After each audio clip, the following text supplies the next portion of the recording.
Hey guys, Ray from Love RV and Boat. Today I'm looking at a folding solar panel from a company called, looks like ZOUPW. I don't know how you would pronounce that. Anyway, I was intrigued by this panel because it looked a lot like the Renogy panel I've been using for the last couple of years.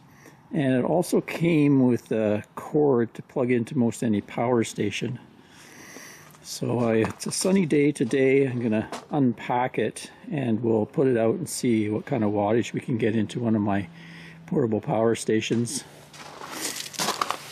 Let's check out the cords that come with it here. It's got a case and little pouch. So yeah, this was interesting. It came with this cord with a bunch of different adapters on it for all the different power stations. That's the one that the blue ETFE that I have uses.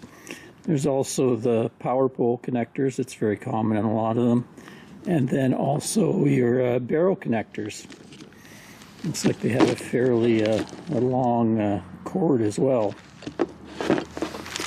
Also included in the kit was ground nails for fixing the solar panel legs to the ground, I guess in windy environments. And your manuals, etc. It's 450 watts. And not too big of a package, actually. Weighs maybe around, I guess, 25-30 pounds. Got some nice handles, just like the Renogy one did. I'll probably end up testing it out right now, give it a quick demo.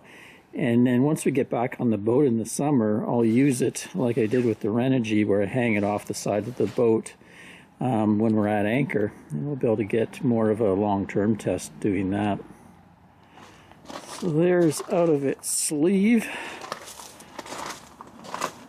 Notice something a little different compared to the other one. The other one was kind of held together with magnets at the corners. This one has a little strap that fits to hold it together.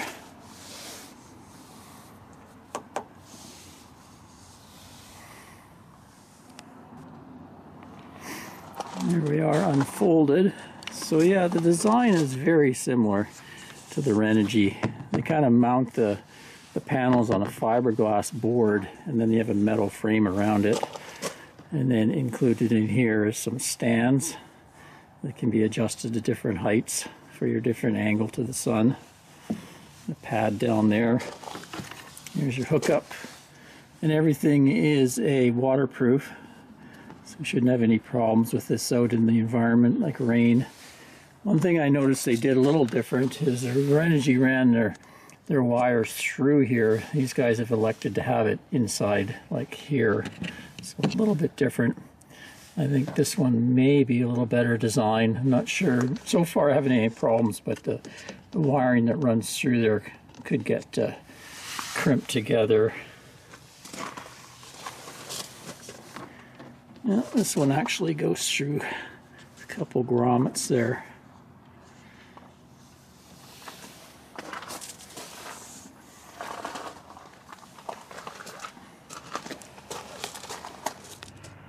Okay, there she is set up. So I measured it's about 10 feet, 2 inches long, and 33 inches tall.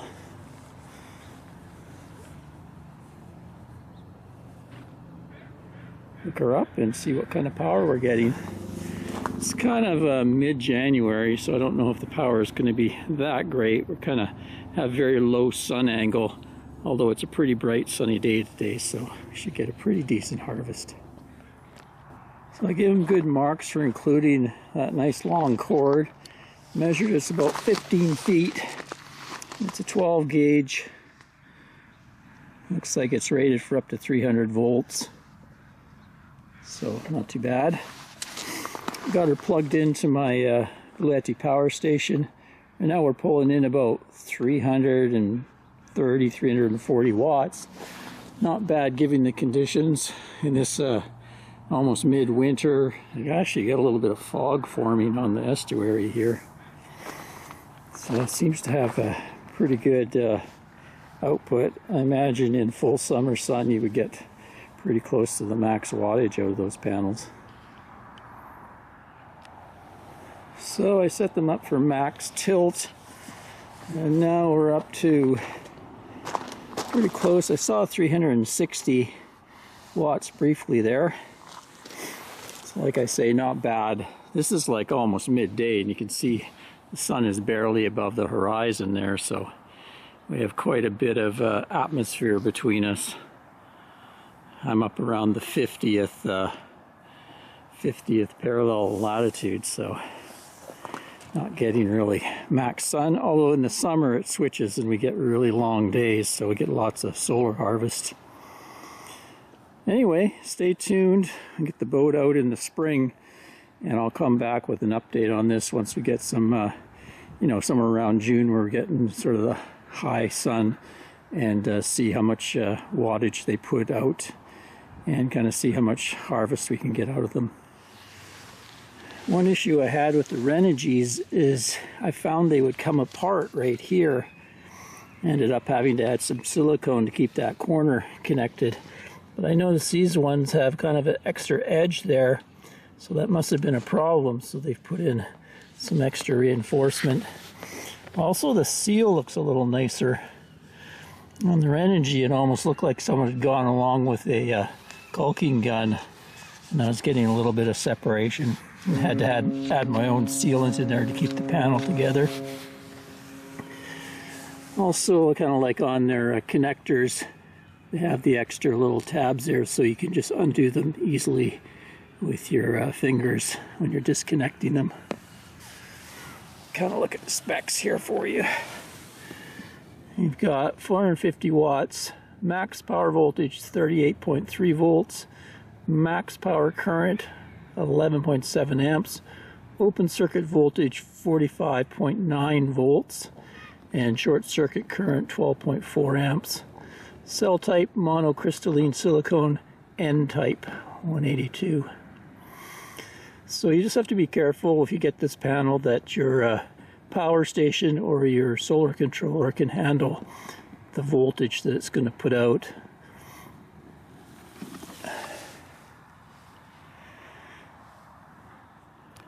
I'll just do a setup and take down so you can see how they work.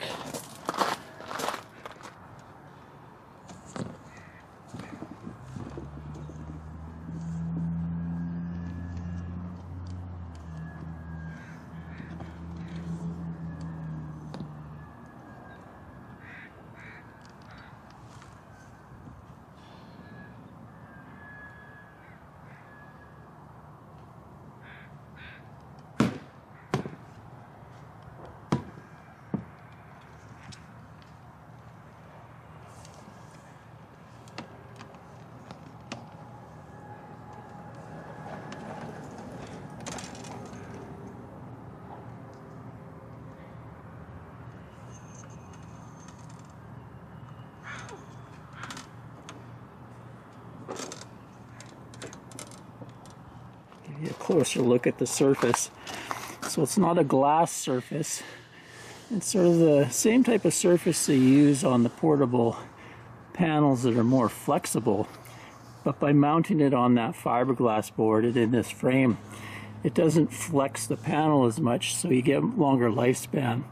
A lot of those really thin folding panels, they'll flex and they'll crack inside there, and over the years I find they reduce their output. But it isn't super strong, like it can be scratched with sharp things. It's kind of a rubbery type coating, and you wouldn't want to step on it or anything like that. But it handles the weather quite well, and I find the water beads off of it quite nice and dries up. Other kind of problem is these ones tend to heat a lot. They get a lot hotter than a glass panel, I find. So if you're in really hot environments, they can be a problem as they really get hot. And when they get hot, that'll reduce the solar power coming into them. Although because they're unfolded, you do have some backing. But unlike a glass panel, I find the glass panels will be better at cooling. But they're much heavier, and of course they're much more awkward to move around. These though do have issues with wind, because especially when they're big like this, you've got a lot of surface area. So I know when I was down south and I was using it in the desert there with a lot of wind gusts, I was having to kind of stake them down. And I also had a big heavy chain I would wrap through here and lock to my camper as well. This is kind of nice having this. You know, people can still steal them, but it's a lot more awkward for them rather than just come over and take them. If you've got a chain coming through here or some type of cabling, you can kind of lock them up while you're away. So look at the case they give you. Not too bad. It's actually got some foam padding in there to protect the panels. Kind of got those kind of water resistant zippers on it. Nice area to put your cabling in, stuff like that. And then we've got handles on the top for carrying it around. I just want to make it clear you don't have to plug this into a portable power station. This can plug into a regular solar controller like inside your RV.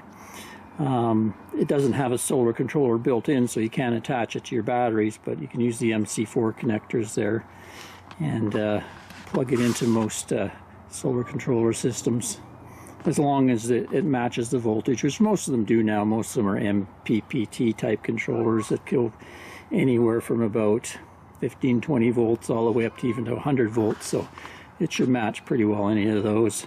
And once I get it on the boat, I'll be testing it with my system there, and I've got a 40 or 50 amp solar controller to do the tests with.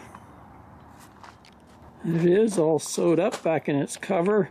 This measures about 32 inches by 35 inches and about 4 inches, so easily can be put in most RVs' basement storage. Nice touch that they put this handle here, so that way you can just grab one side there and the handle there, and it's easy to slide into your storage. Anyway, till next time, Ray from Love You RV and Boat. Cheers, everyone.